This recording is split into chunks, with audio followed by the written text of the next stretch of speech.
Why would God allow a prophet to be killed by a lion? Especially when that prophet was sent by God himself? It sounds confusing, even unsettling. But here's what actually happened. In 1 Kings 13, God sends a young prophet to deliver a message against a king who was leading people into sin. God gives him clear instructions. Do not eat. Do not drink. Do not return the same way you came. The prophet obeys. He delivers the message boldly.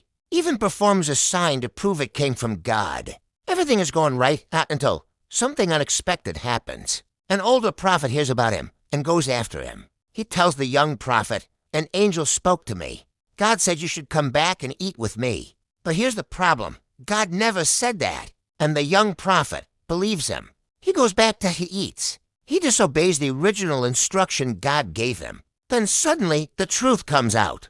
The older prophet reveals that judgment is coming because of that disobedience. And on his way back home, a lion meets him on the road and kills him. Now this is where it gets deep, because the story isn't really about the lion, it's about obedience. The young prophet had a clear word from God, but he allowed another voice to override what God had already said.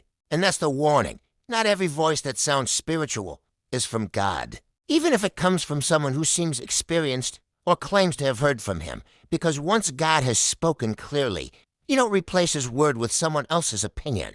The story feels harsh, but it shows something important. God takes his word seriously, and partial obedience is still disobedience. So the real question is, when you already know what God told you, whose voice are you listening to? Because not every God said actually comes from God.